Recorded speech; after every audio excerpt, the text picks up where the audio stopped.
This is a marathon, so I would say that it was a little bit painful every step of the way, right?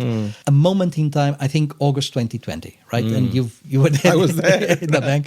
No matter how well you prepare, right? No matter all the risk management you do, it's always a risky transformation. 2 years into the transformation, 60% of the people in technology that were there were new. You cannot just rely on hiring people from Meta, for example, right? How can I find the right business leader to put in these squads and tribes that has that culture but has the knowledge in banking? Those guys are rare. I'm a true believer that over the next 2-3 years, banking will change substantially because of LLM and GenAI. The trust I have now on Claude Code generated code, properly guided by a software engineer, is much higher than I had with hand-built code. Given where we are, I can tell you we are top 10 in the world on digital and technology. Congratulations. Congratulations to you as well. You're part of building this. If we are here 10 years from now, right, discussing how banking looks like, I think this is going to be the most striking and impactful technology that will come in my lifetime. It's going to be GenAI. I'm very optimistic, right? I think banking will reinvent itself faster in the next decade than it did in the last 30 years.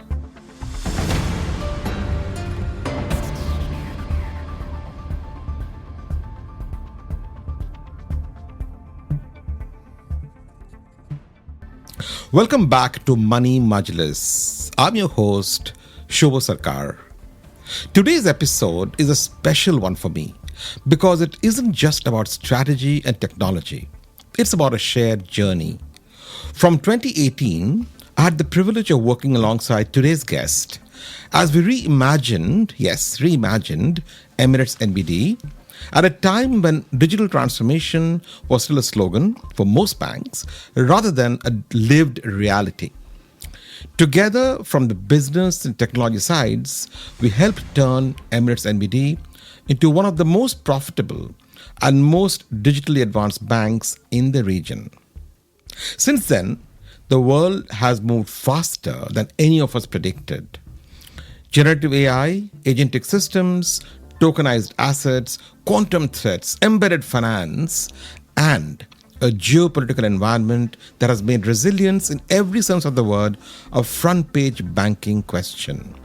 There is nobody better placed to make sense of all of this than my guest today, Miguel Rio Tinto. But first, a short message from my wonderful sponsors.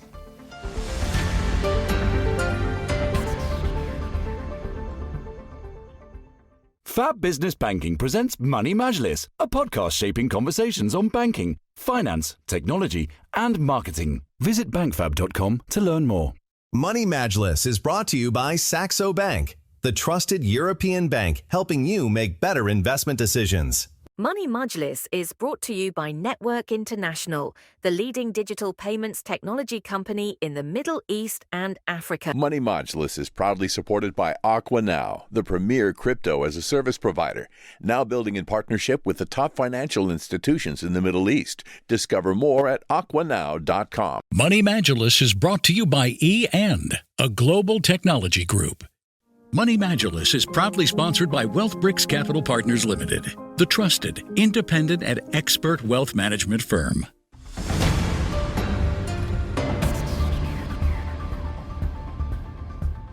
My guest today, Miguel Rio Tinto, Group Chief Digital and Information Officer at Emirates NBD, has one of the more interesting career arcs in global banking technology. He trained as an engineer, earned his MBA at INSEAD, spent years as a McKinsey partner running large-scale IT and digital transformations across Europe, Latin America, and the Middle East, and before that, served as both COO and CIO of Novo Banco in Portugal. Miguel arrived at Emirates NBD in January 2018 as Group CIO with a mandate to lead an 81 billion, 4-year technology transformation, the most ambitious in the bank's history. A complete rebuild, a private cloud that was regional first, a consolidated core banking system across 13 countries, a bank-wide data lake, and an engineering culture built to challenge any fintech. He later took the combined Group Chief Digital and Information Officer role, responsible for both the technology backbone and the bank's digital future. Under his leadership, Emirates NBD has been named Bank of the Year in UAE multiple times. Its ENBD-X platform serves over 1.4 million users. Digital wealth assets under management exceed billions of dollars, and 97% of all transactions now happen outside a branch. I worked alongside Miguel from 2018 to 2023, me running retail banking and wealth management, him running technology. We built something together that became the most profitable bank in the Middle East. Miguel Rio Tinto, my friend and former colleague, welcome to Money Majlis. I know you just returned from a wonderful holiday in beautiful Portugal, so you must be fully recharged. Any opening thoughts and comments? Yes, Suvo, it's a pleasure being here with you, Suvo. As you know, you are a person I tremendously respect, probably one of the best bankers I know, and very, very cherish the business partner throughout a very interesting journey we had together at Emirates NBD, and that we'll be addressing today. And talking Absolutely. That's why it's a very special podcast for me, Miguel. When we started in 2018, little we think that in 2026 we'll sit together 8 years later doing a podcast on Money Majlis. So I'm so glad that you're here. And I would like to start from the very beginning. In 2018, you inherited a bank that was commercially strong but technologically under real pressure. We had siloed systems across 6 countries at that point, a core banking estate that had grown messily through acquisitions, digital products falling behind customer expectations. I was hearing it, of course, daily from my retail customer base. You had $1 billion dirhams to transform, which the board gave us, and they gave us 4 years, watching very closely. Here's my challenge to you, Miguel. Every CIO who walks into a large bank with a similar situation says the same things. Consolidate, modernize, go agile. What did you actually do differently that made this transformation stick when so many others at comparable banks have stalled or quietly failed? No, it's a good question. So just last week, Suvo, I had a South American bank actually talking to me with the same questions. They are being advised by some prominent consultants on transforming completely their technology stack. They're doing a full end-to-end digital transformation. And the consultants came back and showed them 6 different cases, right? 3 of them failures, so that he could learn from the failures. Yeah. 2 of them partial successes, and 1 success. And actually, it was our success. Really? Emirates NBD, Congratulations. right? So, and that was interesting. So, I think there are 3 unique things about Emirates NBD and this transformation that we did there. The first one, as you say, the bank was and still is a very innovative bank. So, from a perspective of innovation to product, launching products, lending services, so actually a forefront bank. Your ideas are, as you know, pioneered here in this in banking, and you're pushing the envelope on serving customers the best possible with the best innovative solutions. Yeah. But our stack was letting us down, right? So the first thing I think the bank did differently was it crafted a program not looking at partial solutions. Okay, let's do a cloud program or a data transformation program or an infrastructure transformation or an architecture. It actually, everything was on the table, right? You can change anything, right? And while defining what to change, he looked at not other banks, but actually looked at the best in software engineering, in developing software, in making software businesses, right? And this was going to the likes of the hyperscalers, so Amazon or Google, some reference banks as well. But it got inspiration from those guys, right? The bank understood that banking is a software-defined business. Software development, software engineering is a core function of the bank. You need to look at the best. Yeah. And understood that to do a full transformation, everything must be on the table. Not just one element of technology, but actually everything is on the table. That's the first thing. So a quite comprehensive and all-encompassing program was set up. The second thing, I think Emirates NBD has one thing, which is it is the right size to accomplish something like this. It's not small enough not to have the muscle to do this, right? But at the same time, it is not big enough to have such a complexity, right, that it's impossible to move anything. So it's just the right size to do this, right? And the third thing, I think I have to say this, is it's you and the executive management of the bank. You took the very difficult decision to actually compromise some years of short-term gains, right? Yeah.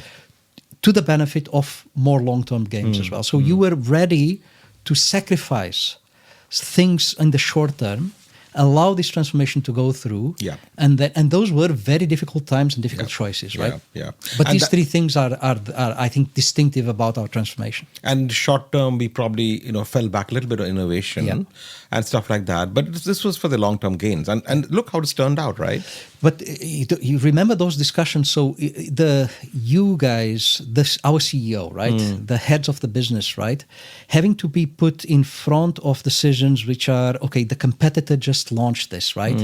Should we develop this small thing on our legacy mobile app, right? Or should we continue putting all our effort, all our focus on our new mobile app? But it's only going to be ready 1 year from now, right? Correct. So many times we had to take these calls. Very difficult choices, yes. Very difficult choices. And I can imagine for you guys, the worst thing that can happen for a banker is actually not be competing with the other ones with the same tools, right? Especially we had a legacy of being ahead of the game. Of course. And suddenly you are not doing things you would have normally done because you are waiting for a long-term technology transformation to happen. But listen, we couldn't have done what we did eventually and be the most profitable bank in the Middle East if we hadn't done those sacrifices, right? So I think it's all turned out well. But there's one decision I want to push you on, Miguel, which is the decision on the cloud, right? The Sahab private cloud is something that you pushed ahead on. The conventional wisdom back then, 2018, was just move to AWS or Azure and be done with it. You chose to build your own private cloud platform, a regional first, and then layered the public hyperscalers on top. Now, some might have seen it as expensive, slow, and unnecessary. The counter-argument you clearly believed was that owning the infrastructure layer gives you data sovereignty, gives you cost control, and possibly engineering muscle that, you can't just buy off the shelf. 8 years on now, was that build your own cloud decision the right one? Or is there a version of the decision that you would like to make differently today? Yeah, I think it's absolutely the right decision. And I'll prove that to you with examples. But I want to clarify one thing, right? So many banks, many CIOs out there take this cloud decision as a destination, right? I have to go to the cloud, right? It's nothing about the destination, right? It's not about going to the cloud. It's an operating model and stack decision, right? So when you say I'm going to, be cloud native, right? It's about the stack that you choose. It's about the operating model, the engineering that you put on top of it, right? It's not about the AWS cloud or the Azure cloud of Microsoft, right? And that is this distinction we've done. We've separated where do I set this up versus how do I set this up. And we have to be careful. We didn't build our private cloud. What we did was we went to a provider in the market that gave us exactly the same stack and operating model that hyperscalers use, which was Red Hat. We actually partnered with Red Hat. We are using exactly the same stack they have, containerized, software-defined, right? And we actually use that irrespective of the where. We can deploy it on our own infrastructure in our data centers. We can deploy it on Oracle Cloud in Saudi. We can deploy it in Azure. We are not tied to any hyperscaler, right? Many banks take the decision a different way, which is they do a very big partnership with a hyperscaler, and then they completely tie themselves up to the technology that they are using, right? Correct. So take the example of AWS, right? I know many banks, even here in the region, that have completely tied themselves to AWS, right? That means they chose their databases, their flavor of microservices, right? Their software development lifecycle. We didn't do that. We actually, every single thing that a hyperscaler was proposing that would lock us up with the hyperscaler, we refused, right? So that's the big difference.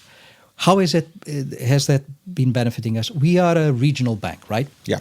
And over the last few years, so one requirement that is coming from us is, for example, for localization, right? Saudi is asking banks to localize their infrastructure there. Egypt is going the same way. We don't have a problem with that. Either with our own servers, with any hyperscaler. In Saudi, it's an example. We use Oracle Cloud Infrastructure, OCI. We deploy our private cloud on top of them, right? That's one big advantage, which is the flexibility for you to actually, very quickly deploy your stack wherever you want, right? That's a big, big difference. The other one is cost.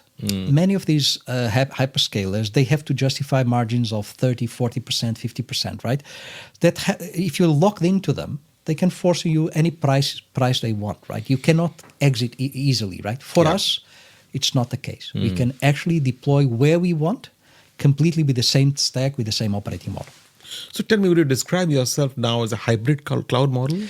Absolutely. So we not only run in the UAE, most of our core banking, our channels run on our own premises, right? And we have 2 availability zones in the UAE, and we run them internally in our own data centers, right? But for example, if you take Saudi, we actually run on OCI, on Oracle Cloud. The same stack for our Saudi bank runs completely on Oracle Cloud. Even in the UAE, our production systems are fully in our data centers, but our software development, so meaning our non-production environments, run on AWS. So you can actually choose and pick, right, where you want to run this based on the best offering in terms commercially, best service levels, and what exists in these countries, right? Saudi is a good example. The only public cloud available in Saudi at the moment is OCI, right? So if you were completely tied with AWS, you had to wait until AWS was there, right? So that's not the case for us. It gives you a tremendous flexibility, but you have to understand that there's a difference between how cloud versus where cloud. These are 2 different decisions, right? And just talk about what cloud. Are we seeing some banks moving back to some on-prem? With great difficulty. So you had, particularly about 5, 6, 7 years ago, many banks had to have a cloud strategy. So some banks in Europe, for example, big announcements with Google, right? Millions, sometimes billions of euros, right, of deals being pushed forward, right? Many of those deals went into unused capacity, right? So a lot of those of those banks are repatriating because there's a right place to put loads as well. For example, if you have a data center where your core banking is running, right, and it's your own infrastructure, you can have a much better cost than if you run it on cloud. On the other hand, if you have a system that is only running 4 hours a day and uses huge amount of compute, that runs better on the cloud, right? We have that flexibility to decide where we run stuff. Good. Now tell me, you were consolidating core banking systems, surround systems, building the cloud, modernizing payments and treasury, doing the data lake, all simultaneously while the bank was growing commercially at double-digit speed. Yeah. I know that because I was in the bank then, right? Now, that is, in hindsight, a generally dangerous amount of concurrent change for a systematically important bank, an SIB like Emirates NBD. Something must have gone wrong or nearly wrong without the sanitized version, right? What was the moment that worried you the most? And is there a learning from it? So there are, I would say, two situations. One is a moment in time in this transformation where we actually, had a difficult time, and I'll go a little bit into that. And then there is what I would call, this is a marathon. So I would say that it was a little bit painful every step of the way, right? So starting with the easiest one. So, of course, it's a huge amount of change. It has to be tremendously well coordinated. Things have to be executed precisely, right? There's an order to do things, right? Yeah. You cannot not shut down the bank completely for 4 years. You have to start delivering some value. Still, a lot of the stuff happens first in the non-sexy part under the hood, right? Correct. So a lot of it happens, on the core banking before you can even show something in channels, for example, Correct. right? Correct. So that was hard. That is painful, right? And only when you started showing some value. I remember in our case, I think it was maybe the tablet banking in the branches. Yeah. So you needed a tool to source, right? Because a lot of the sourcing was still done through Salesforces and so on. Paper, yeah. And it was done through paper, right? Correct. And giving a tool that is STP, right? Yeah. That is, in a minute you can onboard a credit card or an account, right? That completely made the difference, right? And that helped a lot, right? And real customer value. This leaving some value early on in the transformation. I think that was one thing. Now, on a moment in time, I think August 2020, right? And you were there. I was there in the bank. So no matter how well you prepare, right? No matter all the risk management you do, there always it's always a risky transformation, right? And unfortunately, 2020, if you recall, in March we had COVID. Yeah. And at that time, we thought together, okay, maybe we should pace this differently because now everybody's working from home. The vendors are working from India. They are no longer, nobody is on the floor, right? Correct. But we decided, okay, let's go ahead. I mean, we did a little bit small delay, 1.5 months. But instead of going live in June, let's go live in August, right? And I think the ability for you to see things, right, when you are testing next to the people, right? Compared to when you have the testers working from home and testing from home, right?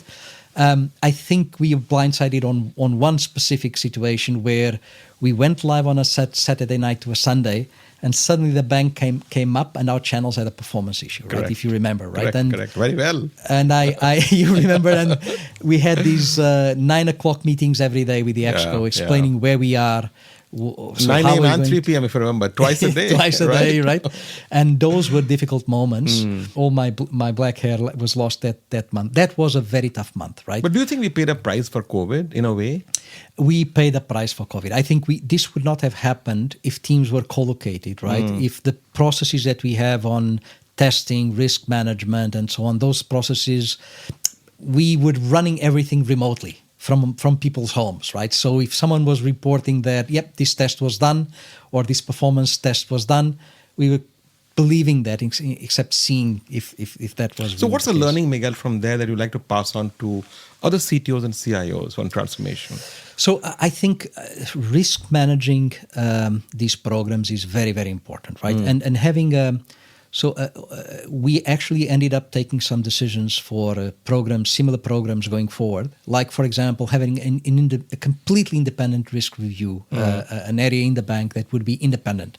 We're working very closely with business, operations, IT, and sometimes our willingness to go live to prove that we're really, we discounted some risks that we should not have discounted. Because of blind right? spots as well, right? Some blind spots and so on. So I think that having this independent party at the table, right? And I mean, a lot of risk measurement was put forward, but I think the tuning we've done after that, right? The other thing is always have a rollback, right? So we were so confident. I mean, it was the core banking upgrade. We actually are not one bank in the UAE. We actually are 7 banks, right? We have NBD, EI, we have KSA, Singapore, London. And when we arrived, Live as well. So when we arrived at Emirates NBD in the UAE, we had done already multiple upgrades, right? We have done, KSA, Singapore, London, India. And so when we arrived in August 2020, I think there was maybe an excess of confidence. ENBD bank in the UAE is much bigger than the other banks that we have in our portfolio, right? So this was the difference, right? But tell me, if you had to advise the CIO, would you say a big bang approach was the gradual rollout? What would you prefer? I think I still believe in the big bang. So sometimes these programs are set up in a way where you coexist everything, right? So you de-risk so much, right, that you create this understanding that everything is possible, right? Meaning you create such coexistence capabilities that no risk is there, right? In fact, it's the opposite, right? The more you avoid these difficult things, which are big bangs and so on, and the more you create coexistence, the more complexity you're adding to the program. In fact, a lot of the transformation programs in large banks fail because they overpromise on the ability to touch the old, transform to the new. So they tell you everything is possible. I'm going to do it so transparently in technology that business can still steer ahead, right? It's not possible, right? It is true that in some areas, after this happened, we took some different decisions. So, retail assets, right? Yeah. So, which is our personal loans, auto loans, and so on. Yeah. We had an idea to do a big bang on that portfolio migration. It's a big portfolio for the bank, very important. Yeah. And we ended up, as a consequence of this, decide, okay, for this specific migration, I'll do it portfolio by portfolio. I will not do it with a big bang, right? So some de-risking decisions were taken, right? But on the other hand, if you de-risk everything and prolong this in time indefinitely, it's not possible because, you can only, it's like a marathon, you can only sustain this rhythm, right, for a certain amount of time. Yeah. It's not possible for you to, be 8 years doing a transformation, right? Yeah. The world changes in 8 years, right? Correct. By the time you finish, it's time for another transformation, correct? And a lot of, one bank in South African bank, very large bank, they did it in 10 years, but actually 3 different teams, 3 different CIOs, right? Really? In that 10-year period? And 1 billion euros, right? So, But if I look at a typical bank transformation, and let's say 3 dimensions of a bank transformation, I would say that's architecture, the operating model, and the culture. Which one do you think Emirates NBD has genuinely cracked? And which one is perhaps harder than you originally expected? So I think the hard aspects of the transformation, right, the technical aspect, are the easiest ones. To be very, so the choice of choosing the platforms, implementing the platforms are the easiest ones. So our transformation was all-encompassing, infrastructure, architecture, organization, talent, operating model, right? I think the talent on operating model is the most difficult one. And we were partners in that. Correct. One of the key changes that happens at Emirates NBD is the understanding that the bank is software defined and there are digital products, your mobile app, your tablet banking app, your transaction banking app for the large corporates and business banking, right? Yeah. These are products in itself, right? And to build these products, it cannot be an engineer only. It cannot be a business guy only. It cannot be a designer only, right? All these guys have to come together and they have to work very, very in proximity. Yeah. And that thing about requirements, then drop in my inbox the engineer, then look at the requirements, deliver something, then the business test, that doesn't work in the modern days, right? So building those digital products, we learned from the best out there. So how does Google do it, right? How does Facebook do it, right? How does Meta do it? And we set up those teams. Those teams require a business person. He defines the clarity on what do I need to do, right, to serve my customer. An engineering lead and the team will build the engineering piece. And then 2 additional competencies, which is design.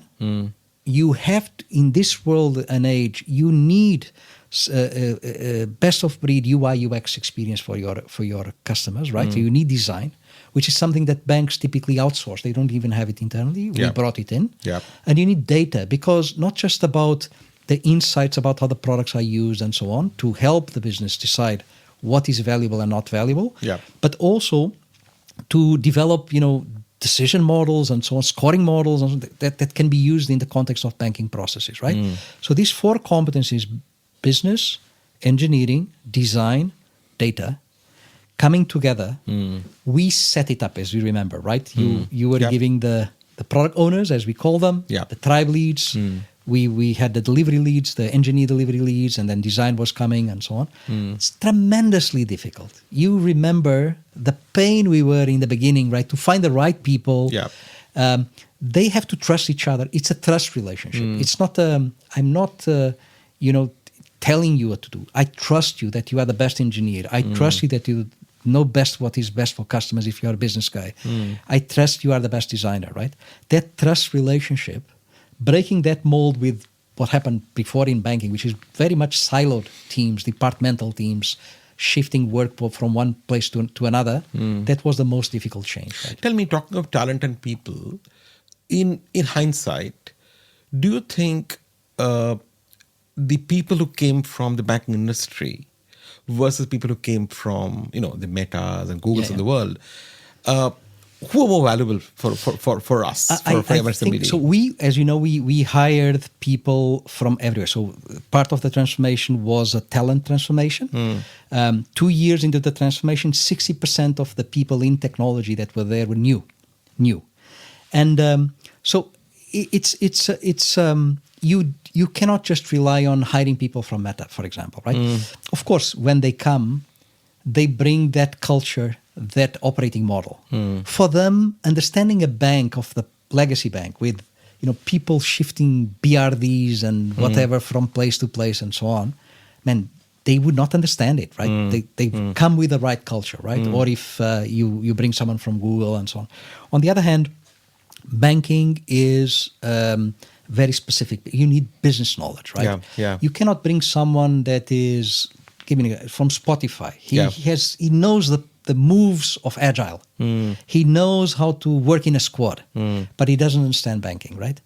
It takes years to understand banking, right? And that is a difficulty, right? How can I find the right business leader to put in these squads and tribes that has that culture but has the knowledge in banking? Those guys are rare, right? And of course, this is, I think, what some challenger banks like Revolut or a new bank they Brazil, figure this out, which is that's the way I need to operate, but with banking knowledge to disrupt, right? That's the difficult, right? Took us, I think it was the longest piece of transformation. Setting up our private cloud, 3 years or 2 years, right? Setting up a complete team of 2,300 engineers plus about 400 business people and designers working together and delivering. Finding those guys, right, with the right knowledge is the difficult part. But tell me, there are incumbent banks internationally that have tried with CIOs, CDOs, and CTOs from some of these new age companies. A Google, ex-Google person comes in as a CDO. Right thing or wrong thing? I think so. This I learned. So I worked very closely to a Spanish bank in my previous role as a partner, and the CEO. So the CEO of that Spanish bank was previously the CDO, right? And so he came in as CDO. They set up this satellite team, right? But after some time, very bright guy, they started seeing I'm not having impact in the core of the bank, right? So it is they did some stuff, right? A new mobile app and so on, but the core of the bank was not changing, right? So I'm not a believer of creating this structure transformation office, right? Or global program office. I'm not a believer in that. I think ownership of this change has to be with business, and that's the difficult part, right? Because you have to every day strive for the business to take over and lead this, right? In a completely different way. Because in those teams, it's interesting. So if you go to an Emirates NBD squad table, you have the engineers, you have the designers, you have the business analysts and the product owners, you have the data scientists, right? Around that table, there's no one line reporting to anyone. Everybody is part of a team, but they're not line reporting to each other, right? They actually form a team to come together to manage that digital product, right? That is tremendously difficult to do, particularly in this region where everybody's looking to the boss, right? Where is the boss? Who's the person that is telling me what to do? Very difficult to do here. And talking of teams, Miguel, have you now got back to working on-prem in office versus working remotely? You think these squads work better when they work face-to-face? Absolutely critical that they are face-to-face, right? I'm a complete non-believer, particularly in our line of work, of working remotely, right? There are so many things that happen around the table, right? So in engineering alone, so as an experienced engineer talking side by side with a junior engineer, right? And helping him, right, with whatever tasks they need to do. Clarifying quickly if this is the correct prototype that we need to build, right? Those ceremonies we set up, right? The check-in in the morning and so on, right? Those give momentum and so on to the teams, right? We have a policy of work from the office. We give them flexibility, 1 day a week to decide if typically they take the Friday, right? But we leave that to the team if they want. But we are predominantly, if you go to our premises, you'll see everybody is in the office. And how is your Gen Z talent taking this? I think so. I understand what you're saying about some generation being more resistant to this than other, but I don't feel it as a generational gap. These guys are protesting and these guys are not protesting. I don't feel that is the case, right? I think that ultimately of course, we have people that would prefer to work from home, right? There is geographically, for example, doing this in Turkey, tremendously difficult. Yeah. Tremendous. But here in the UAE, fortunately, we don't have commute times or something that would justify that people would not come to the office, right? Yeah. And so we don't get a lot of pushback. Okay. Now I'll shift gear, Miguel, to AI, which is the hottest topic everywhere. Now, most banks globally, in my opinion, have an AI problem. Not a shortage of pilots, but an inability to industrialize pilots, right? Too many pilots. They get 10, 20, 50 proofs of concept, and almost nothing reaches production at a meaningful scale. Now, Emirates NBD, you partnered initially with McKinsey's Quantum Black. You had, dozens, over 70 analytics professionals. You built CI/CD pipelines and feature stores.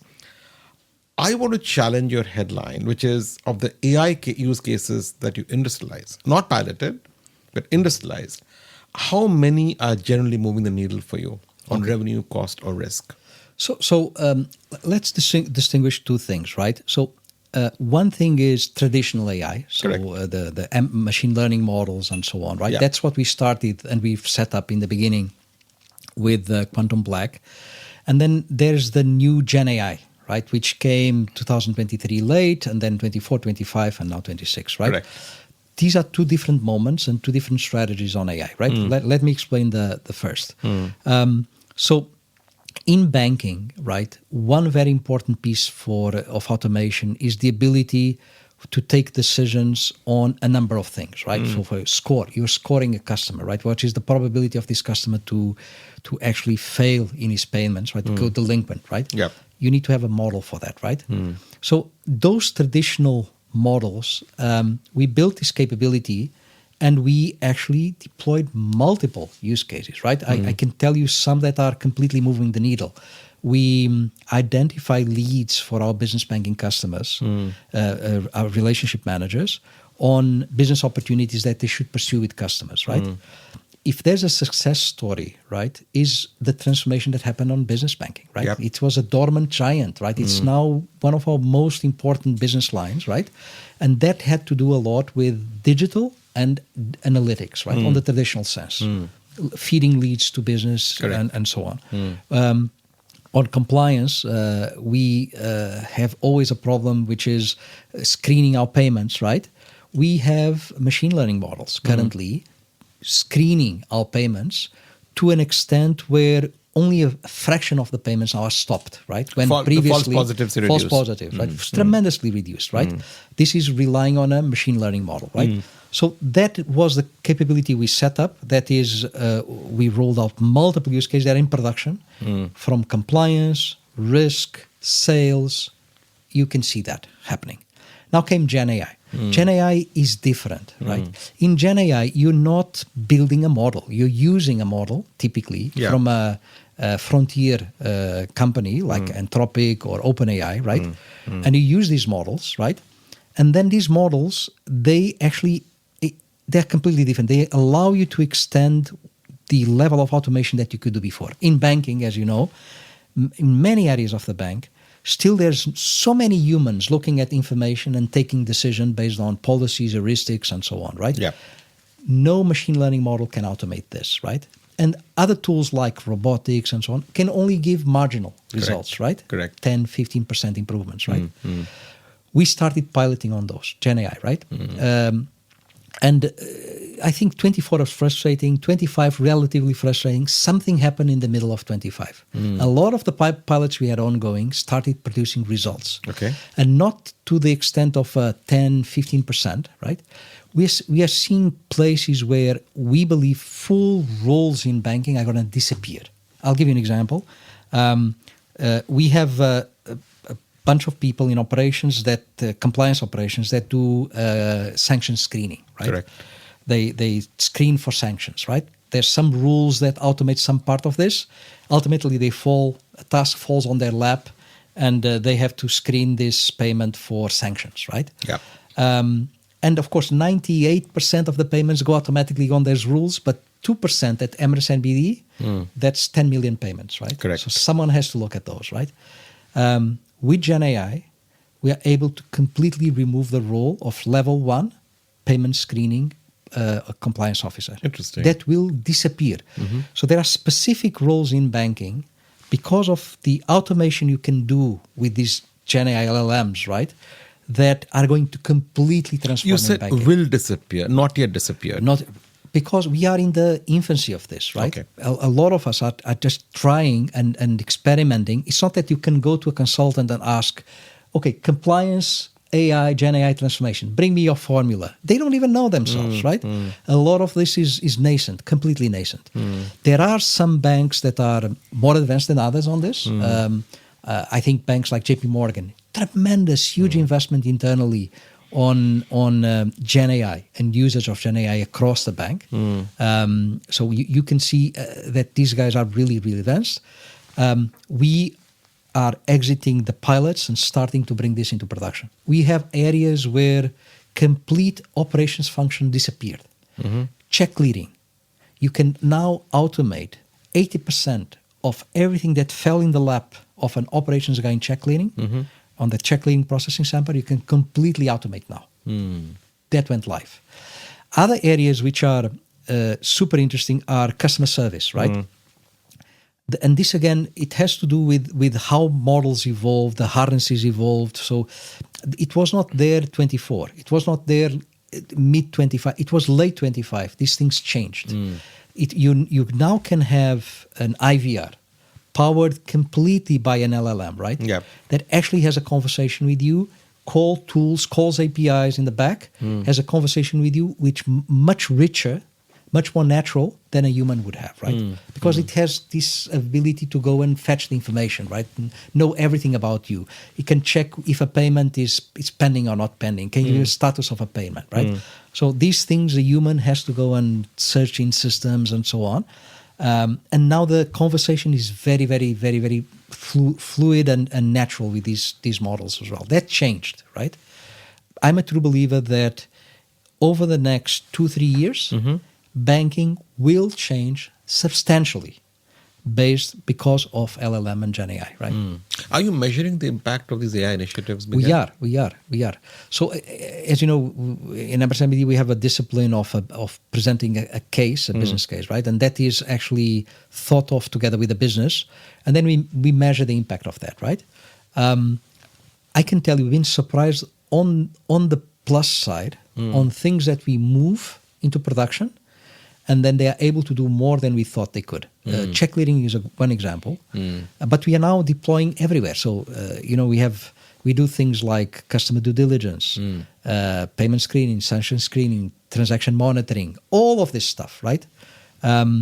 There we are deploying Gen AI currently, right? And I think that this will have a tremendous impact on the bank. Right? There are banks like DBS Bank in Singapore who do a public disclosure of this on their annual reports. I believe last year, if you remember correctly, more than $500 million US dollars is what they reported as gains from either cost savings or revenue additions. Yeah. You going to publish a figure like this soon? I don't think there's a strategy to publish impact, right? Ultimately, I think you have to start disclosing this to analysts because they are now asking about it, right? Yeah. But we have not done that yet, right? Too early for us. I'm also of the view that, particularly on efficiency to start with, but not just there, on risk management, on sales, this will have a tremendous impact. Right? And you think customers will see a positive impact on service very soon? Absolutely. So there's, and this is still in the early stages, right? But I would ask you. You are a banker, right? And there's a view now, competing view between a lot of these innovative banks. How will your app of the future look like, right? And there are some banks trying out, and we are in the process of piloting, completely conversational interfaces on our mobile app. So that you now use probably your first page, you have ChatGPT, right? Correct. And ChatGPT, you interact with in chat, and you talk to it, right? Imagine your bank like that, right? There is this view that no longer it will be menu-based. So move from menu to conversation. Completely conversational, right? So if that happens, right, and you can talk to it and say, okay, schedule payment for my kid, right? Pay my maid, right? And it can actually do that for you without you having to go and create beneficiary and do the transfer, select transfer type, right? But do you think customers will require some training on this? Because not every customer is familiar with AI and the AI conversation, the algorithms, but right? the thing is that these interfaces are much more intuitive, right? It's you don't need training to talk, right? So if I can be in front of my app and saying, please, send 100 dirhams to my maid, for example, right? And then if it doesn't know something, it will ask you, okay, I have 2 beneficiaries for already registered. You want to send to A or B, right? Or you say, I want to say to send to John. I say, what John are you talking about? And then it does, okay, all set up. When do you want to send it? Okay, I'm sending it. Okay, done. That's much easier, right? Imagine even now with all the UX UI we do, we still have to teach customers on how to navigate, right? Yeah, of course. And but is there any bank that is doing this already? There are some banks. So you have I'll give you again an example that 2 weeks ago, Revolut came out with what they call AI by Revolut, which is actually AIR, I saw that. Yeah. AIR, you've seen that, right? Yeah, so I'm a customer, right? And so it's a completely different experience, right? And of course, we all been there with PFM, personal financial management, get insights on your transactions and so on. But what they are doing and what we are piloting as well, you just say, okay, how much did I spend on Starbucks last week, right? And immediately you get the answer, right? Or what was it that I paid yesterday to my gym? How much was it? It gives you immediately, right? So and by the way, you can do that in front of a chat, or you can do that in front of a voice interface, right?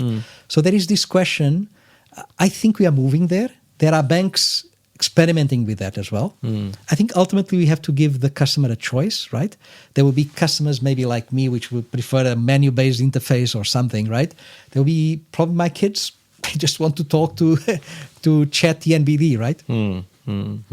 Now, just on AI itself, let's talk about your own DevOps team, right? Yeah. You, I think sometime in 2023, you deployed GitHub Copilot X. Yeah. To over 1,000 developers, and ChatGPT across To your all of legal, them. your compliance, your risk and contact centers, right? One of the earliest, and I think one of the largest deployments in the regional banking scenario. That's nearly 2 years back. Honest question: did it deliver for you? So partially delivered, right? Let me explain, because there's if there's a use case that is now materializing as one of the most impactful is software development, right? Yeah. It is. I've seen a lot in my life in terms. I've been a software engineer. I have a background in computer science. I've been through all evolutions of how you develop software. I think this is the most impactful change that we are seeing now. 3 years ago, we started deploying GitHub Copilot. Yeah. GitHub Copilot is what we call assisted development, which is it will help you autocomplete certain code lines, or it will suggest you, okay, this function, if you describe, it will suggest you a function. That's just assistive, right? Or test the code for you. It is, we've rolled out for all engineers, right? Yeah. The impact of that was that 27% of the code that we were shipping to production was auto-completed by the machine, not touched by the human, right? Okay. So you could argue that you got 1/3 efficiency, right? Because the engineer didn't have to write all that code; it was auto-completed by the machine, right? What we are seeing But still now, human tested though before deployment. the same before deployment, you still have all the practices of the test cases and all of that, right? Not AI tested. It's human Not AI. tested. Okay. What happened? Something happened. 25. Second half of 25. And this, again, is a result of more capable models, better harnesses, which is the thing that orchestrates the calling to the models. And what happened was Claude Code, right? We've rolled out now, we are the biggest Claude Code deployment in the Middle East currently, right? Like, all our 2,300 engineers are equipped with Claude Code. It's a completely radical way to do software development. So And you work with Claude in the US on this? You're working with Claude? We work with Anthropic, which is the company. So I'm going there actually tomorrow. I have a meeting with Anthropic on Wednesday.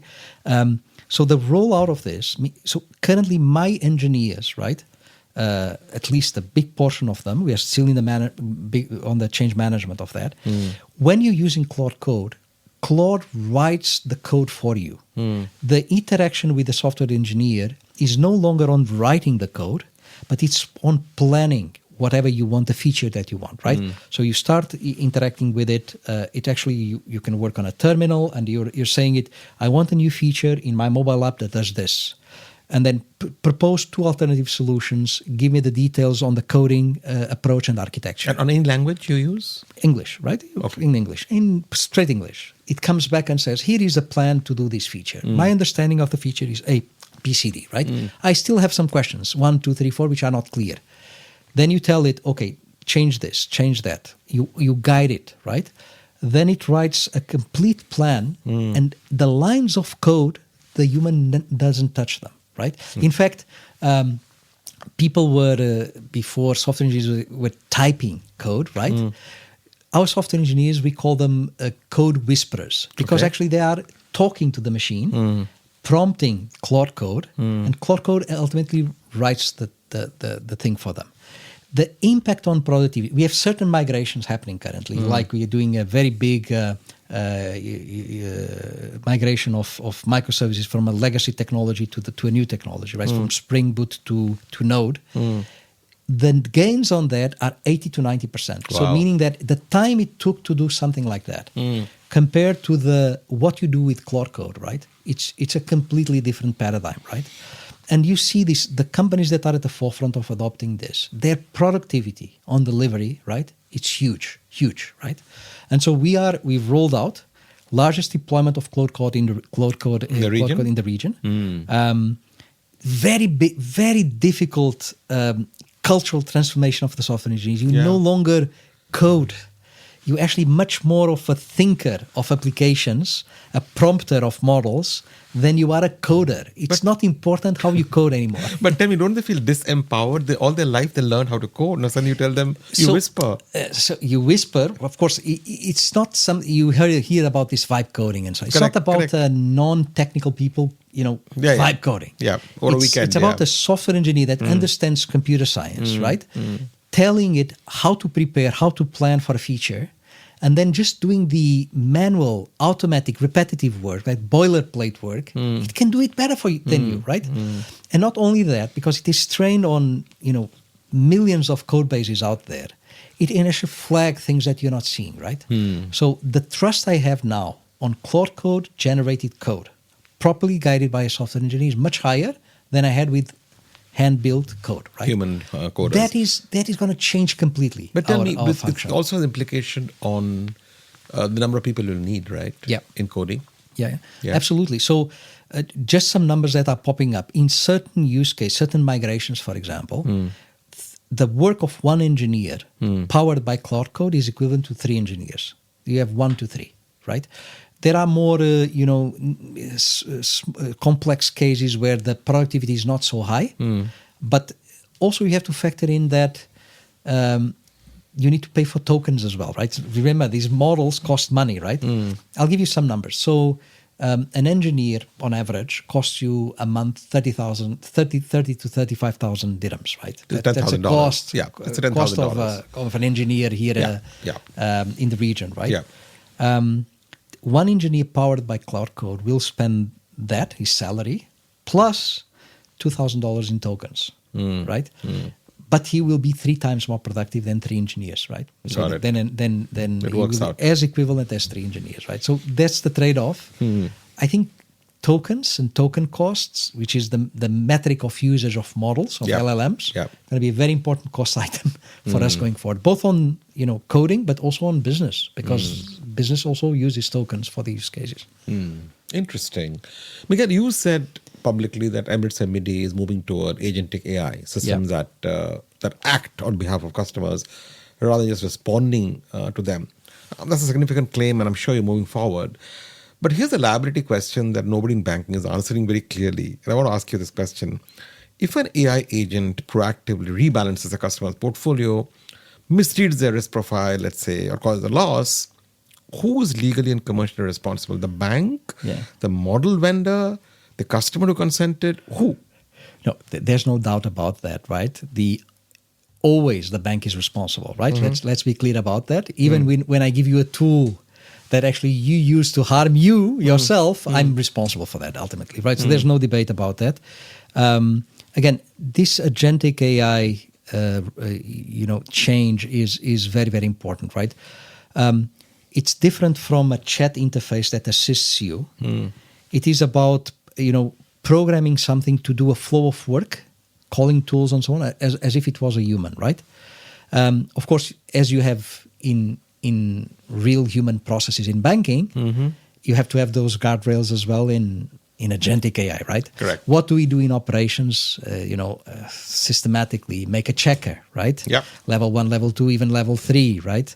All these things have to be there. And how do we decide what goes to level 2 and so on based on, risk metrics, right? Okay, if the value is high and so on.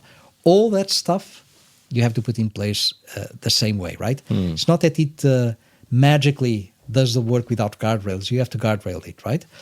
Even when you give it to customers, let's say you put a feature where, okay, use this AI, it can manage your wealth portfolio for you. Even when you do that, I'm a believer that you of course have to inform the customer that AI is doing something, but you also have to be very careful and probably some things you should not allow it to do without a specific authorization from customers, right? Yes. Particularly payments and, things that financially could have a significant downside to the customer, right? Absolutely. And the world is watching this space very closely, right?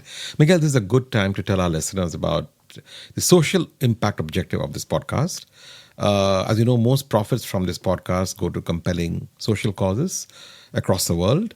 And every guest of this podcast gets a $1,000 Money Majlis gift card, thanks to my sponsors, that can be redeemed for one of the carefully selected 6 charities on my website. Miguel, you've chosen to give your $1,000 gift card to Dubai Cares. Thank you. Your contribution will go a long way in educating underprivileged children across the world. So a big thanks to you for that. Every listener on this show can also get and redeem a free gift card on my website, moneymajlis.com. So listener, please visit my website and make a difference to someone somewhere. We'll see you shortly after the commercial break. Running a business means you have to make countless decisions every single day, some small, some risky, yet all pave the way to your success. That's why you need a seamless business banking app that doesn't just react, it anticipates. From digital account onboarding, effortless fund transfers, smart payroll and utility payments, easy digital service requests, exciting rewards and benefits, and long-term tailored solutions, the Fab Business Banking app gives you everything you might need, anytime, anywhere. The Fab Business Banking app, the one app for you. In Money Majlis, we talk about making informed money decisions. With Saxo Bank, you get access to global markets from a single advanced trading platform. Stocks, ETFs, Forex, CFDs, commodities, and more. With research and tools right there in the platform, it's easier to make sense of what's moving the markets. Learn more at home.saxo.me. Money Majlis is brought to you by Network International, the Middle East and Africa's fintech and digital payments champion. We make businesses happen and economies prosper by simplifying commerce and payments. Trusted by over 250 banks, fintechs and telcos, and 240,000 merchants in over 50 countries. We move fintech forward. The financial world is changing fast. Institutions need to meet the growing client demand for crypto financial services, but they need a battle-tested platform to build upon. AquaNow is a leading crypto financial services platform, powering incumbent institutions to launch crypto brokerage, payments, and remittance services for their clients, securely and at scale. Be part of the transformation. Visit aquanow.com today.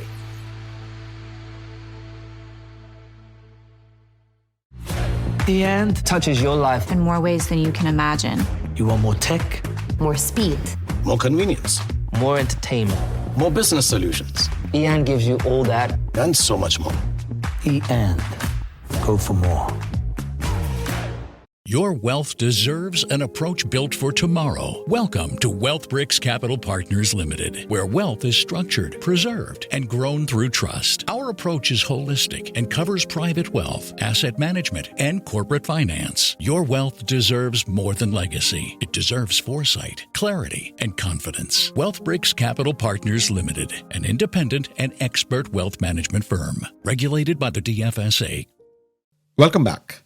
In Money Majlis today, we are talking to Miguel Rio Tinto, Group Chief Digital and Information Officer at Emirates NBD. Miguel, let me move to another hot topic in the UAE now, which is open banking. You have signed up, as an Emirates NBD has signed up to NEBRAS, the UAE's national open banking network. That's the right thing to do publicly and regulatorily. But let's be honest about what's actually being asked here. Emirates NBD has spent years and billions of dirhams building the most sophisticated digital banking platform in the region, and I played a part with you on that. It has customer data assets that smaller players and new entrants simply don't have, right? Now, open banking in its purest form asks you, Emirates NBD, to make the data accessible to competitors via standardized APIs at no cost to them, on the basis that it belongs to the customer. The incumbent always loses, a bigger incumbent always loses that exchange on equal terms. So my real question is this to you, Miguel. Does Emirates NBD genuinely believe open banking creates value for the bank commercially? Or is this a regulatory obligation that you're complying with strategically? No. I think it's at the same time, we saw it coming, right? Because many countries in the world have launched open banking, correct, open finance for some time. And of course, it was a matter of time here in the UAE as well.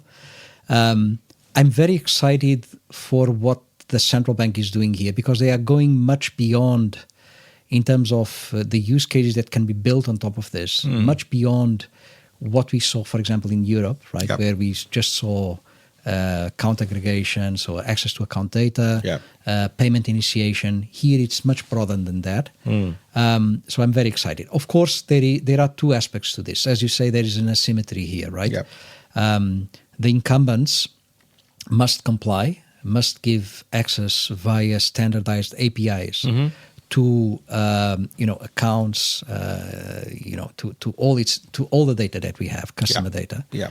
On the other hand, a new entrant, TPP, as I say, a fintech, wanting to connect to open finance. TPP being third-party provider. Yeah. They actually don't have any costs at all. For them, it's just the marginal cost of connecting, right? So there's an asymmetry here. Yeah. But I believe it's at the same time that we need to comply. And of course, incumbents have to comply. It's a huge opportunity for us, right? Because if you actually have a very good experience layer, right? For in our case, as you know, is the NBDX, for example, right? If you actually have or strive to have a fantastic experience layer, for you it's a huge opportunity because you can actually aggregate the data of others, right?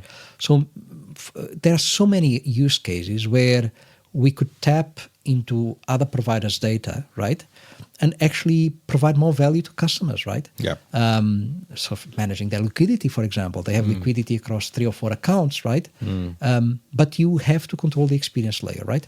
Now, you could argue there are some players out there, like the Googles of this world or the Apples of this world and so on. They have fantastic user experiences. Yeah. We cannot lose that game. User experiences is and will always continue to be very important. So if you invest on user experience, you can actually use it as a compete weapon instead of just a comply mandatory obligation, right? And that's how you're looking at this. Absolutely. As a bank. So it's symmetrical. It's two sides to the same coin, right? We are, of course, complying, but in every comply wave that we have to, release access to our data through APIs, we have the use cases and scenarios where we can compete much better than we could before, right? And that's how we're looking at it. Okay. And you believe this wave will be stronger here than we've seen in the UK or Europe? I think so because the country, this region, but the country in particular is tremendously innovative, right? The adoption of digital, particularly in banking, is like we've never seen anywhere else in the world, right? We are topping I'll give you two examples. So we are the country in the world where contactless payments, right, is higher, right? It's cultural. Like people use their smartphones and pay by tapping, right? Yeah.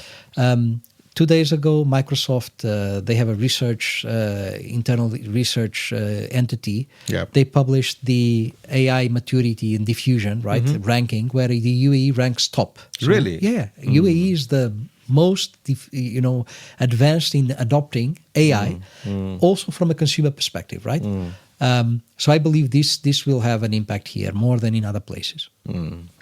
Now, moving to another topic, Miguel, you predicted that by 2030, banking will be intelligent and embedded, happening invisibly in the background. Now, you're already making moves on Emirates NBD. Your SME services are embedded in your Zoho and SAP, and your fractional T-bond and T-Sukuk access by NBDX. Here's a strategic risk that I would push back on. If banking becomes totally invisible, don't you risk becoming infrastructure, the plumbing that enables someone else's customer relationship? I mean, you talked about Apple and Google just now, and large platform companies. They've shown they're willing to own the financial interface. Is there a danger that banks like Emirates NBD, HSBC, Citibank become the back end and these front end is owned by these hyperscalers? I think so. Again, as always, it's not just one-legged strategy, right? It's not just about embedded banking and you becoming a carrier only. You still have to have your channels. You still have to have your interfaces, control the user experience, right? But there's something that Emirates NBD is doing that very few other banks are doing. We want to be the best embedded bank out there, right? And we want to be the best customer experience in banking in the region, right? And both have a place in our strategy, right? Take just these numbers for you. So how much do you think we processed in embedded payments, right? When I say embedded payments, so companies, connecting via APIs, via interfaces, right? Transactions happening transparently across our channels and so on. We processed 10.5 trillion in payments. Really? 10.5 trillion. In right? dirham terms. In dirham terms. Trillion, right? 200 million transactions, right? A lot of those were embedded. It's an ERP in a company connecting to us, right? And processing thousands of payments, millions of payments, right? Including the government bodies, right? Including everybody, right? So we have a big market share, right? Correct. But also in retail, right? We have been partnering with certain partners here in the region. I can give an example which is public. We have the Amazon credit card. So if you go to Amazon, you want to onboard their credit card, it is actually an Emirates NBD credit card, right? We are the only institution they chose to connect to because they couldn't trust anybody else to integrate the way they wanted to integrate. They are very demanding technologically. They have tremendous service levels for API responses, all of that. So I can argue that we are probably the best embedded bank in the region here, right? That's a strategy in itself, and we should pursue it. Now, that's not the only leg. You need to have the best app, the best customer experience, right? And that we are pursuing as well through ENBDX, to our Business Online X, and so on, right? And how is your digital assets journey going? You've got a digital asset lab with 5 industry members, I believe, right? Chainlink, joining Fablogs, PwC, R3, and chain analysis. You've done tokenized bonds, you've done crypto products, loyalty points, you've done stablecoin experiments. The central bank now formally regulates virtual assets. Here's my question. After 3 years of this investment, which of the investments in digital assets have worked for you and which are still yet to work? So it's a nascent area, right? There are some things that are working where we see a trend towards banking providing services around tokenized assets, right? So we've in real estate, for example, right? There's this big trend now to tokenize real estate, right? We are doing some pilots with the local entities here to be able to trade and tokenize retail assets, right? Another area where we are seeing value is interbank clearing, right? Yep. We are shareholders in a company called Partior.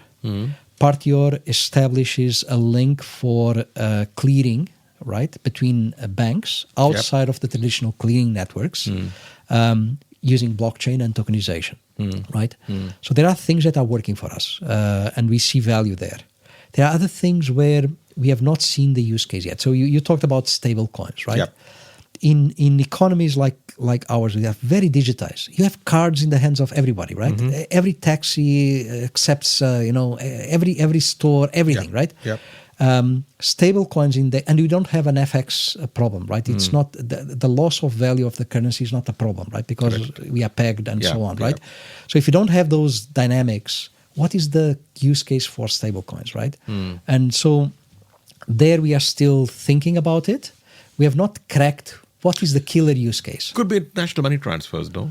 But look, if you are money transfers, right? Direct remit, right? Yeah. So it's instantaneous. You already cracked that. Your current, it's instantaneous. It goes to any. But more for retail remittances. If you talk about big corporate remittances, their stable coins might play a role, right? But even there, right? Even there, you already have in some of the most important corridors instant credits, right? And instant transfers, right?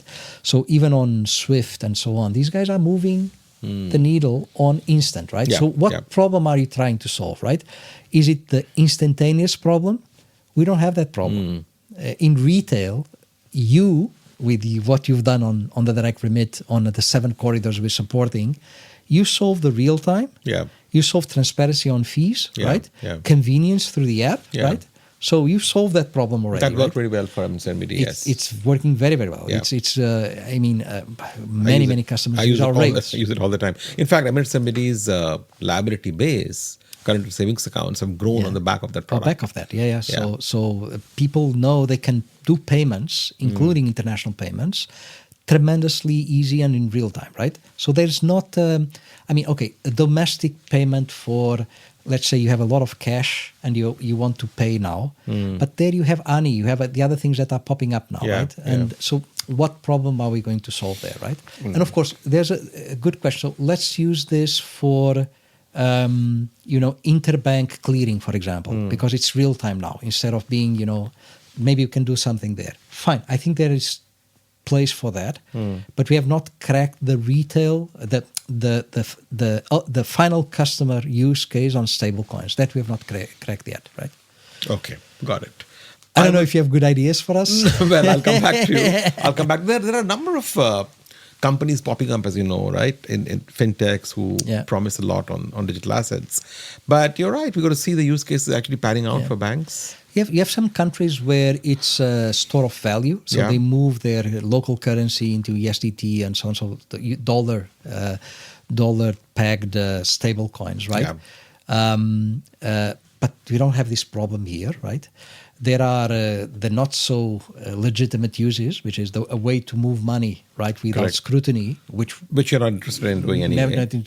In any case, even if you use those rails, we would have to have screening and all of that in those payments as well, right? So I'm not seeing it, but maybe we'll as an investment vehicle. Stable coins cannot pay interest, right? So what would we be earning, right? It's not clear. But your digital asset lab is still ongoing, right? You're still looking ongoing, because we see there are multiple other use cases, right? Where we are seeing the opportunity to use this technology, right?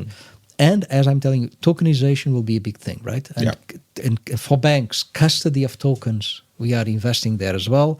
So that lab actually is a way for us to source these ideas very fast, check which vendors have the right technology for us, also very fast, and then apply it in specific business use cases.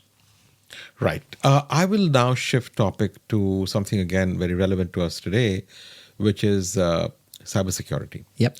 The global cybersecurity picture in banking has moved fundamentally in character, I think, over the last 2-3 years, not just in the volume of attacks, but I understand in the sophistication and intent of attacks, right? We moved from, let's say, opportunistic ransomware to state-aligned actors using AI-enhanced phishing, supply chain compromise, and destructive malware designed not to extort but to permanently destroy data and operations. IBM's research recently suggests that faster AI-driven detection is beginning to bring breach costs down for the first time. And there's debate about whether AI helps the attackers or AI helps the defenders. But the attack surface is expanding with more APIs, more embedded finance partners, more AI systems you're creating, etc.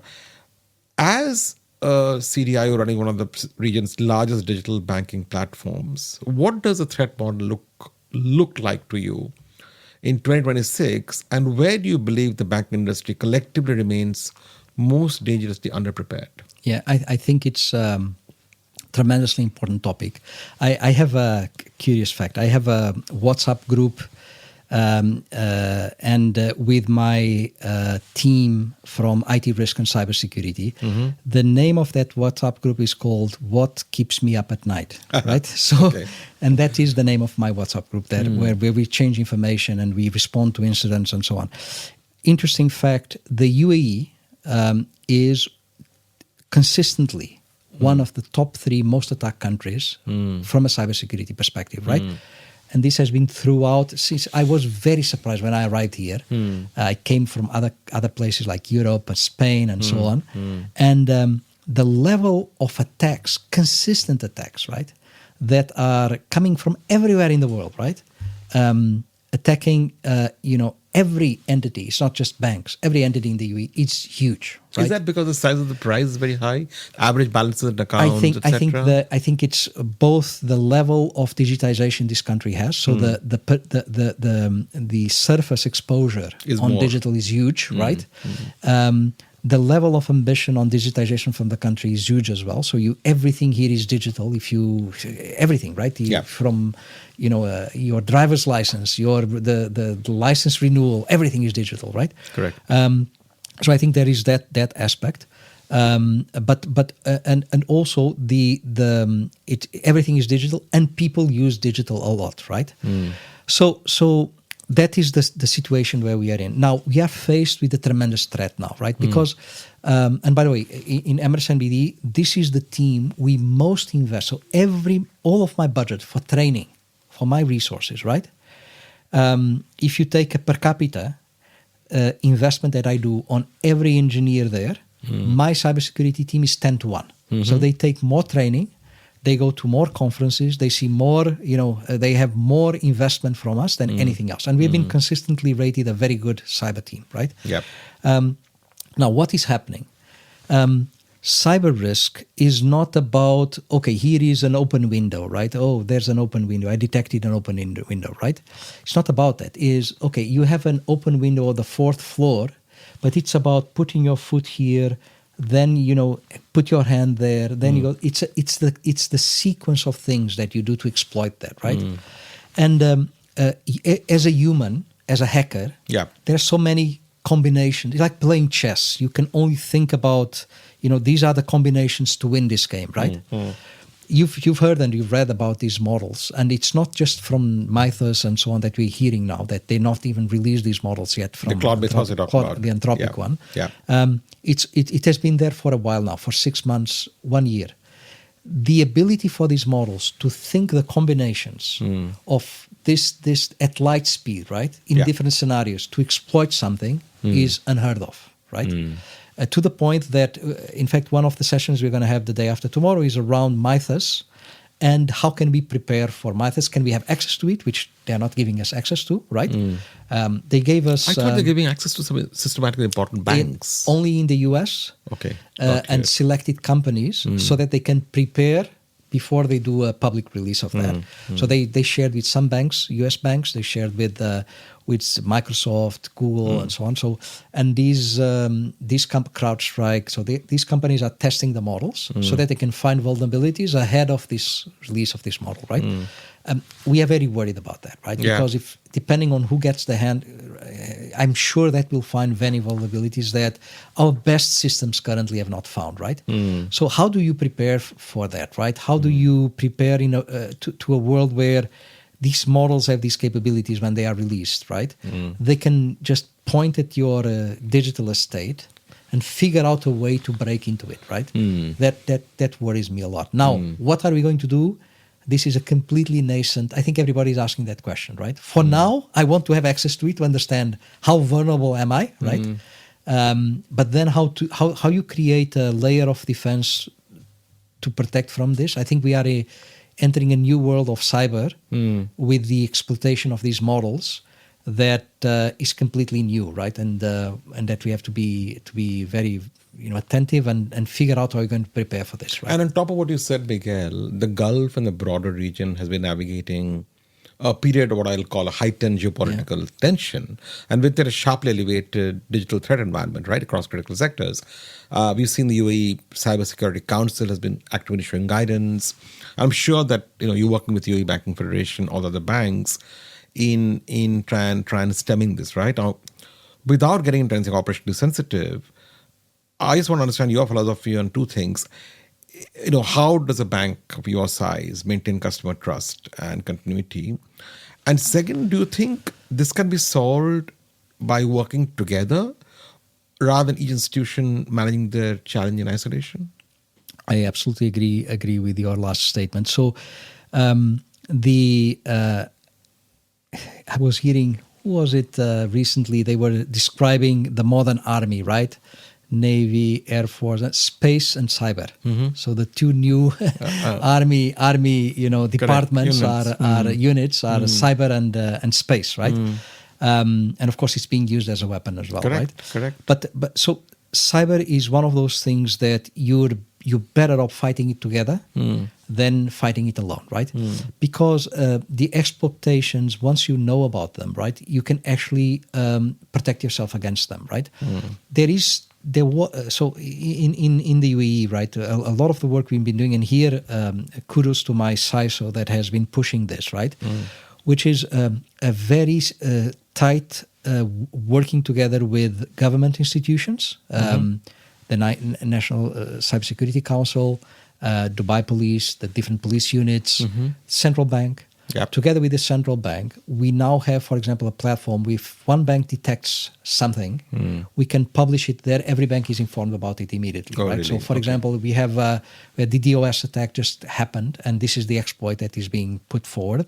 Here it is. Every bank can see about it, learn, and what have we done about it, right? And these are things to collaborate on rather than compete on. It's absolutely necessary, right? Yeah, because keeping the information to yourself works against you, right? If another bank in the region is being, or in this country is being attacked with a specific type of attack, right? And just last week we had one. There's now a new exploit on Android, right? Where they send you a link to an app you download from an app store, and that app, as you are installing it, takes over your phone, right? The hacker now sees everything you're doing. You're typing, he's looking at what you're typing. It is like a remote, session happening in your phone. It's happening in front of him. Very right? worrying. And it's very worrying, right? So some banks were attacked, right? One of the good things that this country does is share that information immediately through the central bank, through the National Security Council, Cybersecurity Council. So, and we are actively collaborating in that. We are a big institution here, and we believe in that is the model going forward. It's strict collaboration between the good actors in sharing information, sharing how they protect themselves, sharing best practices, instead of each one working for itself and all of us being exploited with different attacks, right? Every day, right? Good to hear that. That's the way to go. Yeah, That's the way to go. Now, Miguel, moving to engineering, culture, and talent. Yeah, we touched on it briefly earlier. You described your philosophy consistently as one team, right? You talked about it earlier, technology and business rather than IT as a service department. Now, from my side, when we worked together, I saw the shift was visible and real. But here's where I'll push back. That model works well when business and technology agree. What happens when they don't? When a business wants to move faster than the technology risk framework allows, or when a technology call would slow down a commercial priority I care deeply as a revenue owner, what's the actual decision-making mechanism in practical terms? Yeah, remember, so it's not just about, IT wanting something, business wanting something different. What is the model, right? The model is one where we've pushed decision-making and collaboration to team level, right? So, and it's not... mini departments around the squad. It's actually a trust model. I trust you, and I told you this personally many, many times. You're the best business banker I know, right? You know better than anyone what is the best value proposition around cards. Okay. What does the customer need, right? What is the rewarding scheme that is important, right? If you tell me that is important, right, I'm not challenge you. I trust you. I may ask you why do you think this reward scheme is better than the other one, but I trust you. I trust you to be a fantastic business leader, a retail leader. I trust you, right? The other way is also true. The trust has to be there. You have to trust me when I tell you we should not. This is going to take a little bit longer because we need to build this component, which is very important. Without it, we are going to have a problem down the road, right? Yep. And I explain to you the difference, right? I explain to you, okay, these are the alternatives. Of course, together, we can take a trade-off, right? Either you change the product or I change the IT, but we are together in the understanding that if I change the technology approach, I will create technical debt, right? Correct. Or if I'm changing the product value proposition, probably you're not going to be as successful, right? It is a trust model, right? It is not about this.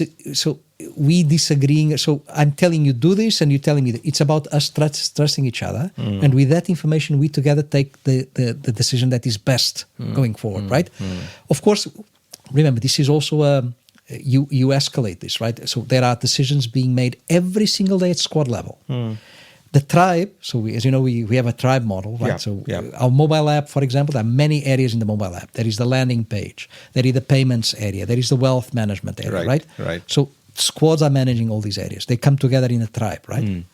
Then the tribe, if a squad cannot get in agreement, the tribe head, mobile app and the engineering head, right? They come together and do we do the trade-off? Can we help the squad, right? Remember, we always prefer decisions to be pushed to the squads, right? And then if that doesn't happen, then it comes to the exco. Ultimately, our CEO, Shane, would resolve, right? Okay, I think we should do this, and it's important, and we have to do a tactical development, right? And it's important for the business. And here are the risks of doing it like this, right? Ultimately, Shane would solve it, right? How many decisions has Shane has to solve on a day-to-day? Very rarely. Few. How many decisions do I and Marwan have to get involved? Very rarely. Very rarely, right? So it can resolve down the chain. The team resolves it because and this is what is difficult to achieve in these teams, which is the trust, which is our business heads in these tribes, right? Product owners, as we call them. Our engineering heads, our senior software lead engineers, right? They have to trust each other. If there's no trust, if I'm constantly not believing then you have to replace the person, right? And that's why we had this principle that we discussed many times, which is in a squad and tribe, if it's two to hire, one to fire, what does it mean? We have to be in agreement that is the best engineer to put there. I have to be in agreement that's the best business guy. But if I consistently see a business guy taking the bad decision, or if you see consistently an engineer, right, not collaborating, not being aware about the business priorities, we should change it. Whoever of us is not happy with it, right? That we applied to the limit, right? So that's a two to hire, one to fire. Yeah. Now, you talk about talent there. Now, obviously, that's a huge challenge in our regional banking technology now. You're competing with engineers like Google, Microsoft. You're competing with fintechs, very well funded, out of DIFC. What is the honest reason that you tell a brilliant engineer to join Emirates NBD or HSBC or whichever bank, talent, or a tech company? Yeah. How do you convince an engineer? So we there are several things we tell them, right? It cannot be just salary, right? It cannot be just salary, right? So there are. It's a little bit the same reasons that made me join Emirates NBD. So one thing is you can really have impact. Whatever you build here, you can really have impact, right? So the team that is building our mobile app, right, is 150 strong, right? That team, right, was responsible for 100 million interactions of customers in the UAE, right? That team shaped 100 million interactions of customers coming to that app, right? If you go to a fintech, you don't have that impact, right? Correct. The second thing, which is you are working with some of the most advanced tech that is out there. And for engineers, don't underestimate how much it is important to work with the right tools. So if they come here, it's not that they're working with legacy stuff and so on, right?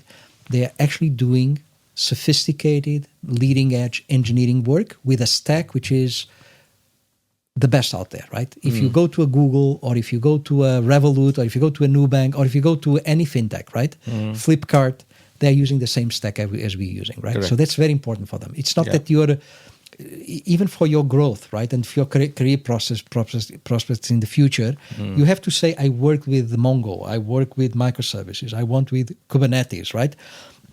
You have to be able to say that, right? So that's the second reason. The third reason, I think there's something very special about this place, right? The ambition, right?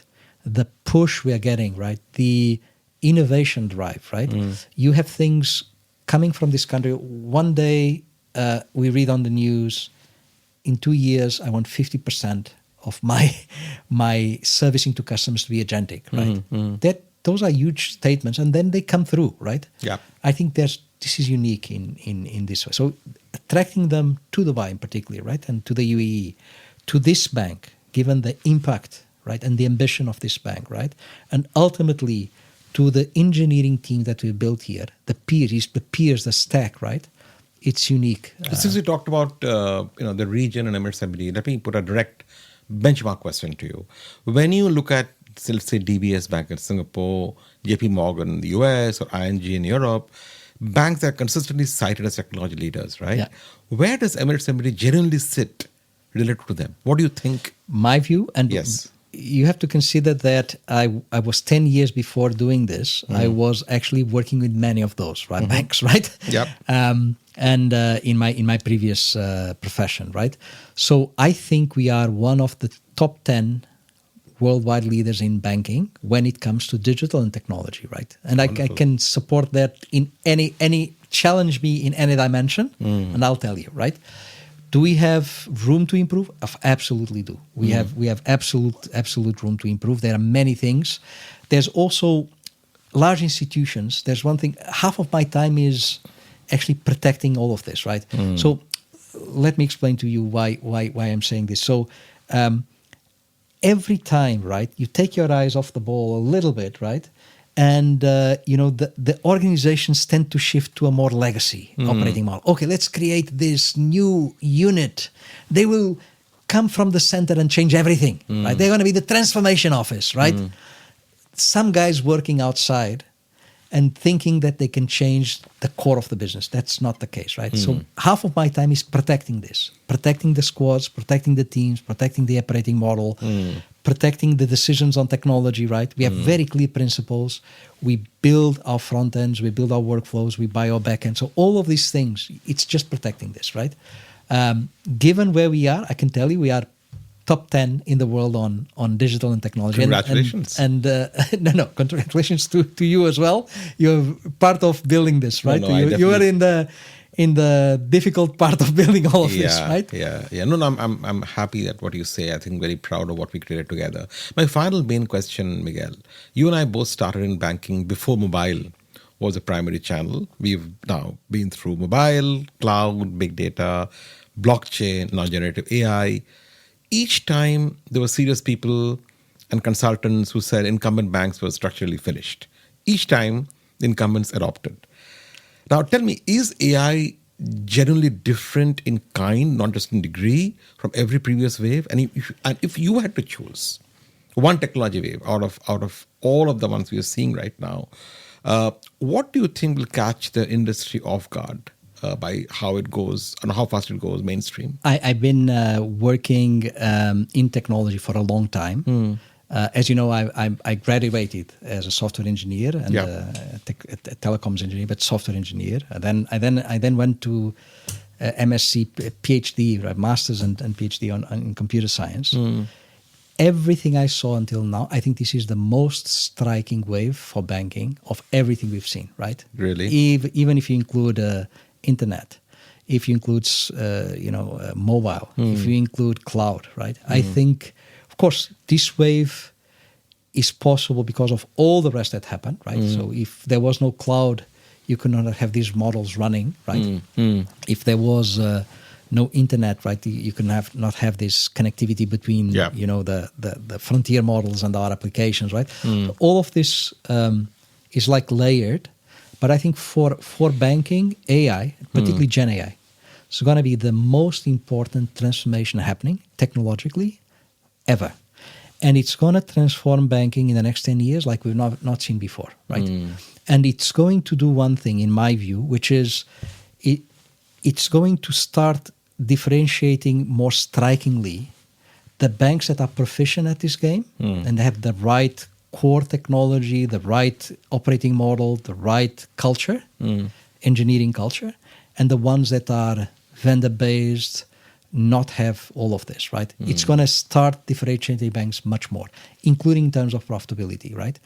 If we are here 10 years from now, right, discussing how banking looks like, I think this is going to be the most striking and impactful technology that will come in my lifetime. It's going to be Gen AI. And aren't we lucky that we are living through this age? And I think incumbents, again, as I was telling you, the well-prepared incumbents are going to be much stronger after this than they are currently. I think they can come up much ahead because of their ability to leverage this, right? Right, Miguel. On that note, our serious work is done, okay? Now we have a short rapid-fire round where I'll ask you, rapid questions. The rules are first instinct, one sentence maximum answer. Deal? Deal. Okay. Let's go. First word that comes to mind when you hear core banking transformation. Okay, so brutal, rewarding, absolutely necessary for the future of banking and very, very important for our bank. Excellent. The technology buzzword you want permanently deleted or retired from conference stages. So digital strategy, digital transformation. I think banking strategies is part. There's no digital strategy, right? There's no digital transformation. There is business strategy. There's only one strategy. strategy. There's only one strategy, right? Okay. And if you weren't a CDIO at a bank, what job or business would you actually want to do? I'm going to be very honest. I'm a software engineer at heart. I will always be a software engineer, right? So tell me, in the age of AI, that's still very relevant? Tremendously relevant, more than ever. You still need, it's a different mindset and breed of software engineer, but more important than ever, right? And you advise your son to go take that I did, actually. My oldest is a software engineer. A little bit like me, he believes in understanding business as well. So he's doing a finance MBA now. So Excellent. You're Portuguese, Miguel. You've been 8+ years in Dubai, living and building in Dubai. One thing that Dubai generally does better than anywhere else, and one thing Lisbon does better than Dubai. So Dubai is all about building the future faster, right? Lisbon is reminding you always to slow down, enjoy life, and think about history as well, right? Well said. Tell me, your INSEAD MBA was on Dean's list. Belated congratulations. If a brilliant 20-year-old asks you today whether to do an MBA or something else entirely to lead technology and banking, what's your honest answer? My honest answer, get 3 to 5 years real experience first. Which was not my case, especially outside your comfort zone, if possible, and then decide if an MBA is relevant still for you. Okay. Tell me a recent AI use case outside banking that genuinely impressed you. I'm at awe on this convergence of hardware and software and AI, right? In these humanoid robots. I think what is possible to do now, I was just watching some videos of a company called Boston Dynamics, which is Google-owned. And what these things can do now, I hope I live long enough, right, to see how all of this is going to end up. At least, I can see us in the near future having one of those at home. I think that's going to happen still. Well, you in our have lifetime. robots running marathons and doing all kinds of things. You've seen that for the first time. The half marathon was won by a robot, right? Correct. And it's amazing, right? It's amazing. The best piece of leadership advice you received, and who gave it to you? So I'm going to share. So in my previous professional experience, right, I learned 3 things, right? One was in whatever you do, right, always maintain the highest professional standards, right? Ethically, independence, focusing on what's best for the organization, not for yourself, right? Always aim at everything you're doing, trying to improve performance materially. Don't go for the marginal, right? Go for the material impact, right? And the third and most important thing, which is always build an environment, right, where exceptional people can thrive with you, right? That you attract talent and retain talent, and exceptional people work with you, right? Those three principles are McKinsey's values. It's not someone taught me, but your company, at a firm. That's when you come in those three principles. Those are the values of McKinsey. Very well said. My last question, Miguel. On a scale of 1 to 10, how optimistic are you about banking's ability as an industry to generally reinvent itself over the next decade? I told you, and I truly believe this, I'm very optimistic, right? I think banking will reinvent itself faster in the next decade than it did in the last 30 years. I can tell you that. Miguel Rio Tinto, technology leader, ex-colleague, and the CDIO of Emirates NBD. That was everything I hoped this conversation would be. Thank you for the candor. Thank you for the occasional pushback. And I think we had a very, very enjoyable and very useful conversation. For those listening, I want to leave you with one idea from today. And I hope, Miguel, you agree. The most important technology transformations are never really technology transformations. They are cultural transformations in how an organization thinks about speed, about risk, data, and ultimately what kind of institution it wants to be. The technology is only the means. The culture is the transformation. Do you agree with that? Absolutely agree with that. I mean, we've been partners in a very big business transformation, not a technology transformation. Yeah. But what we left was a completely transformed business, not a completely transformed technology.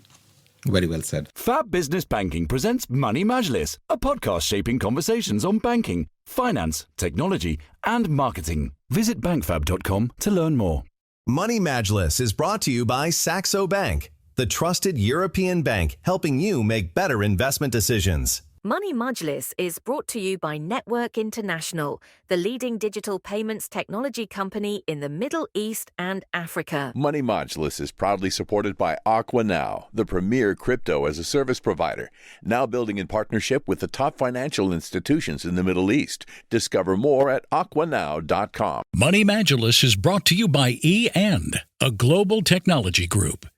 Money Majlis is proudly sponsored by WealthBricks Capital Partners Limited, the trusted, independent, and expert wealth management firm. With that, we come to the end of this episode. Thank you for listening to Money Majlis. Please share this episode with someone in financial services or technology who should hear it. And please leave us a review. Until next time, I'm Suvo Sarkar saying Ma Salama from Dubai. Stay well, stay curious, and do good.